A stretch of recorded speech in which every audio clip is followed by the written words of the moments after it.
नमस्कार, मैं शिवानी रतूड़ी आर्यभट्ट टाइम्स में आपका स्वागत करती हूँ। बिहार विधानसभा चुनाव की तैयारियों में कांग्रेस ने अपनी पूरी ताकत झोंक दी है। पार्टी ने अपनी रणनीति को मजबूत करने के लिए राष्ट्रीय स्तर के दिग्गज नेताओं को लगातार बिहार दौरे पर भेजना शुरू कर दिया है।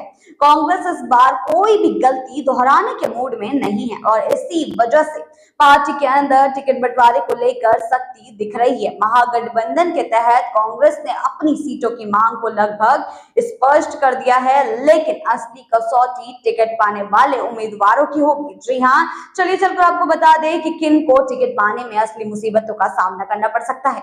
बिहार कांग्रेस प्रभारी कृष्णा लवरू ने टिकट वितरण को लेकर तो टूक संदेश दे दिया है कि इस बार सिर्फ वही उम्मीदवार चुनावी मैदान में उतरेंगे जिनका जमीनी जनाधार मजबूत होगा।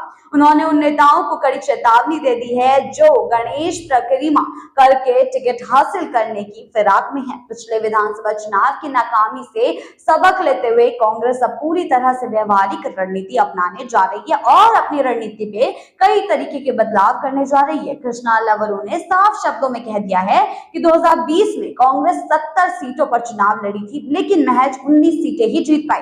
ऐसे में अब पार्टी उन उम्मीदवारों को मैदान में उतारेगी जो सिर्फ हाईकमान के इर्द गिर्द घूमने के बजाय जनता के बीच अपनी मजबूत पकड़ रखते हैं। जी हाँ, उन्होंने स्पष्ट कर दिया है कि टिकट की आस में पार्टी कार्यालय की परिक्रमा करने वाले नेताओं को चिन्हित करके उन्हें टिकट देने से वंचित किया जाए। पार्टी से वही उम्मीदवार चुनाव लड़ेंगे जिनका जमीनी आधार मजबूत हो और जो जनता से जुड़े हुए हों। कांग्रेस प्रभारी ने यह भी इशारा कर दिया है कि गठबंधन में सीटों का बंटवारा महत्वपूर्ण जरूर होगा, लेकिन उससे भी ज्यादा जरूरी यह देखना होगा कि जिन उम्मीदवारों को टिकट मिल रहा है, टिकट दिया जा रहा है, क्या वे जनता के बीच अपनी स्वीकार्यता रखते हैं या नहीं, क्या वे जनता के बीच अपनी पकड़ रखते हैं या नहीं। जी हाँ, कांग्रेस की सख्ती का सीधा मतलब है कि सिर्फ टिकट मिलना ही काफी नहीं होगा, बल्कि उम्मीदवारों को जीत सुनिश्चित करनी ही होगी। उन्होंने दोहराया कि 2020 में कांग्रेस को 70 सीटें मिली थी, लेकिन नतीजा महज 19 सीटों तक ही सीमित रह गया। पार्टी को इस हार की कीमत चुकानी पड़ी है और इसे लेकर विपक्षी दलों ने कांग्रेस की काफी आलोचना। बिहार कांग्रेस प्रभारी के बयान से यह साफ हो गया है कि इस बार पार्टी बिना ठोस रणनीति के मैदान में उतरने वाली नहीं है। महागठबंधन में सीटों के बंटवारे को लेकर अब तक कोई औपचारिक ऐलान नहीं किया गया है, लेकिन कांग्रेस अपनी स्थिति को पहले से ही स्पष्ट कर चुकी है। जी हाँ, पार्टी इस बार केवल उन्हीं उम्मीदवारों को मौका देगी जिनका प्रदर्शन बेहतर हो और जिनके जीतने की संभावना अधिक से अधिक हो।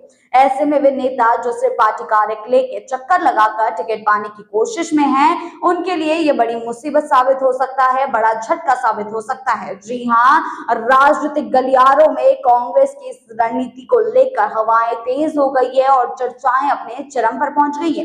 पार्टी ये सुनिश्चित करना चाहती है कि इस बार उसके उम्मीदवार मजबूत जनाधार वाले हो, ताकि चुनावी नतीजे पिछली बार की तरह निराशाजनक ना रहे।